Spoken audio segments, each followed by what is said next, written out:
Thank you, my good friend Amr, Your Excellencies, distinguished guests.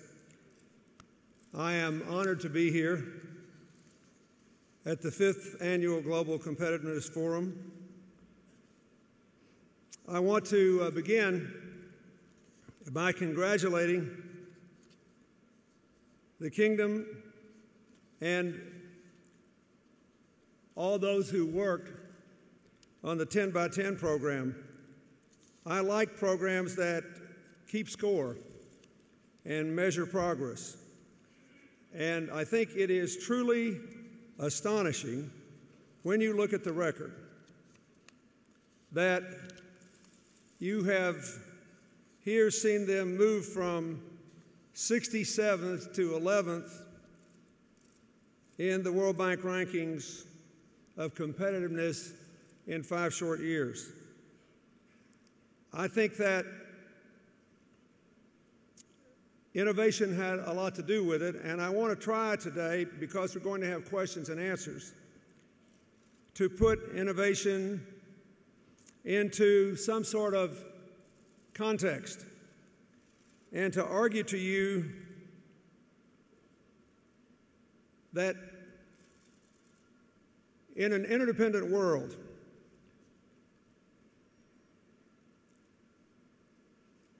innovation in many ways has to be built into the DNA of all operations. My basic outlook on the 21st century world is that it is the most interdependent age in human history, but interdependence simply means we cannot escape each other. We are open to the consequences of each other's conduct in ways that are both positive and negative. Because the only way an interdependent world can work is if all borders increasingly look more like nets than walls. They have to be permeable in order for trade and capital flows and even the information we get off the internet to work.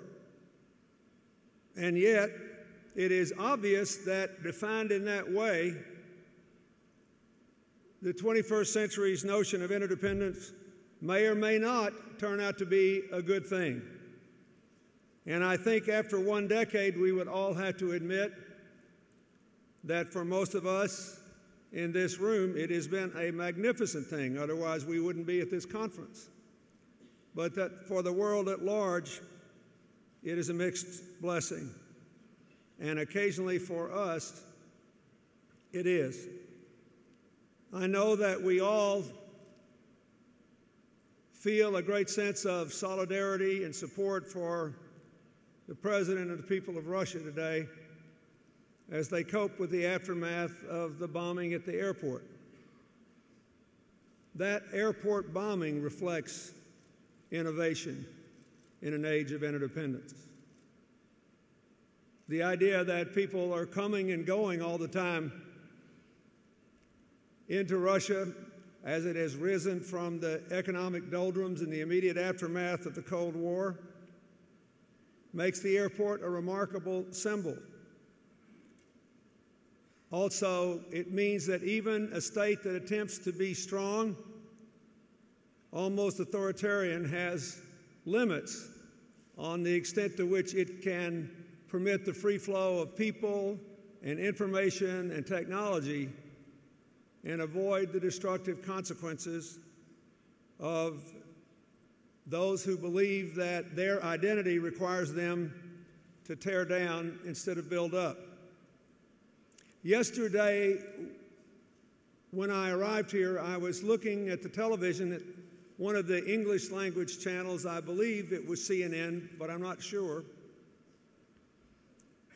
which showed that one of the innovation in terrorist activities in the last few years in Russia and in some parts of this region was the greater use of women to carry suicide bombs. When Amr and I were at the Economic Forum in Jeddah 6 years ago, and I argued for a larger role for women in the affairs of the kingdom, That is not what I had in mind. And we can laugh about it, but it is truly both heartbreaking and sobering. There was a fascinating article in the American press about the conflict in Afghanistan, in which one of our young military officers, who was prized for his ability to continuously develop innovative techniques in trying to win over the local population where his unit was fighting and create circumstances under which we could give the Afghans their future back and withdraw in a timely fashion, described the war on the ground with the Taliban and their sympathizers as a continuous contest of innovation. He said, every time they get better, we have to get better. Every time we get better, they get better. It's interesting because you think, well, one side is using a home field advantage, but primitive techniques. The other side, allegedly, our side should have all these technological advantages. But on the ground, where it matters, our young officers said we are in a contest of innovation.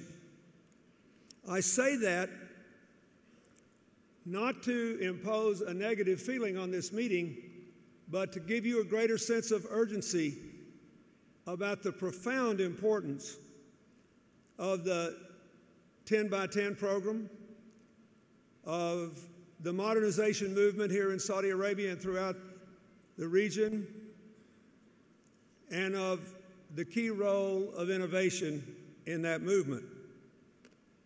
I think it's obvious what the benefits of the interdependent world of the 21st century are. It is also obvious what our greater openness to each other brings in terms of negative forces, greater exposure to terrorism, to extreme nationalism, to organized crime and narco-trafficking. Look at the battle the Mexican army is waging right on the American border with the narco-traffickers. Look at how rapidly the financial crisis spread from the United States to the United Kingdom, to Ireland, to tiny Iceland. Look at the tremors that have been felt in the whole European Union and the prospect that the euro, which worked surprisingly well to promote broad-based economic growth in Europe, might be, on balance, more of a negative than positive force in an economic downturn, because it requires the most vulnerable states to make themselves even poorer in the long run, in the short run at least, because of the budget requirements of the euro. Consider Ireland going overnight from the fastest growing economy in Europe to the European country with the highest unemployment rate. Is it really a wise thing to impose on them a level of severity in budgeting that the international markets would not have required were it not part of the euro? Consider the challenges of Greece. Everyone knows that there were certain problems in the management of the Greek economy, but because they are among the less wealthy members of the Eurozone, will it be better if we require even more severity of them in the short run, or will it simply take longer for them to escape from the current crisis? Consider the problems of climate change. Look at all the turmoil that our friends in Australia have been through in the last few years. It's the first continent on Earth that is facing the systematic disruption of its agricultural, industrial, and normal human activities because of dramatic changes. What will happen if the ice cap on the island of Greenland melts? It has 8% of the world's fresh water. Will it interrupt the flow of the Gulf Stream? Will Northern Europe become as cold as it was in the mini ice age 700 years ago? what is going to happen to agricultural productivity. Saudi Arabia has been among the countries actually trying to commercialize agriculture in a positive way in the developing world by buying huge chunks of farmland to grow food to hedge against your own population growth and the water and other agricultural constraints in the region. Will this whole enterprise be wrecked if, as the climate scientists predict, sub-Saharan Africa will be the most severely affected part of the world in the early throes of climate disruption over the next 40 years? All this is part of interdependence. And all of these problems basically can be characterized, in my view at least, as problems of inequality. Half the world's people live on less than $2 a day. 100 million children never go to school. At least 100 million children go to school, but not really. They have no trained teachers or learning materials. 1/4 of the deaths on Earth come from AIDS, tuberculosis, malaria, and infections related to dirty water, the diseases of the poor. This inequality is pervasive within and among countries. It increased almost everywhere in the world in this decade, not just here in this region, but look at the United States. In the last decade, one of the reasons for our current economic maladies is that in the previous 10 years, before the economic meltdown, in the 7 years and 8 months after I left the White House and before the meltdown, 90% of the income gains of that decade went to the top 10% of Americans in terms of income, 43% to the top 1%. Because all of our growth was in areas that didn't add to the employment and business stock of America. There was not enough innovation. The growth was in housing and consumer spending and finance. There was a great deal of innovation in finance, but a lot of it got us in trouble because the money was not being redirected into the real economy to make us more competitive, to make us more innovative, to broaden the base of participation. Therefore, when we think about innovation, I think we have to have some basic ideas in mind. Number one, the goal of every sensible nation and global enterprise and global citizen should be to build up the positive and reduce the negative forces of our interdependence in our own neighborhoods and across the world. Number two, in order to do that, we have to deal with the challenges of inequality, instability, and the unsustainability of climate change. Those three categories. Number three, the prescription is to build an economy of shared benefits, a security policy of shared responsibilities, and a sense of community within our nations, within our regions, and across the globe, which recognizes our important differences, but embraces our shared humanity and the idea that every person has a right to fulfillment and to contribution and to the dignity of education, health, and work. In the current edition of the Harvard Business Review, Michael Porter and Mark Kramer have a fascinating article in which they argue that in the 21st century, the aim of economic innovation should be not to have more corporate social responsibility where those of us who are fortunate give more of our money away to deal with temporary problems, although that's a noble thing to do. He says we have to create, they say we have to create an economy of shared value.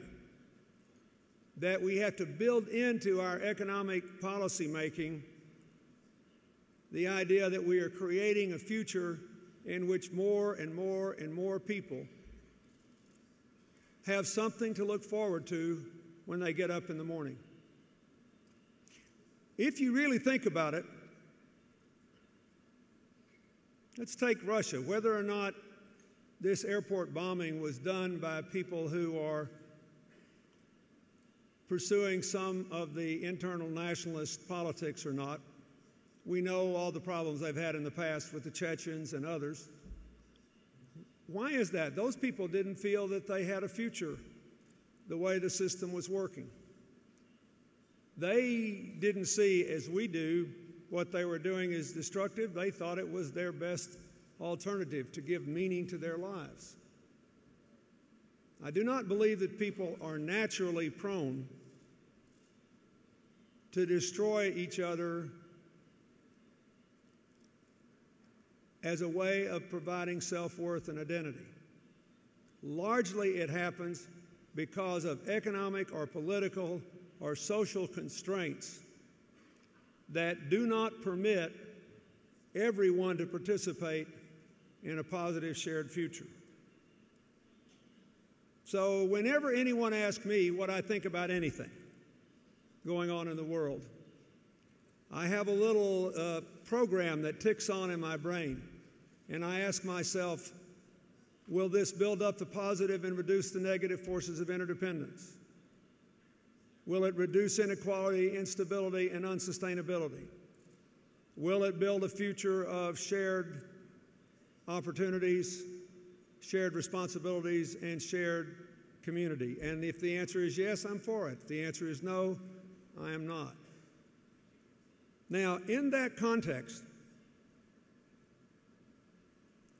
it becomes, I think, clearer to think about what the role of innovation is. Keep in mind, innovation to most of us is either coming up with something new, some new product or service, or doing something old faster, less expensively, or better, with a higher quality result.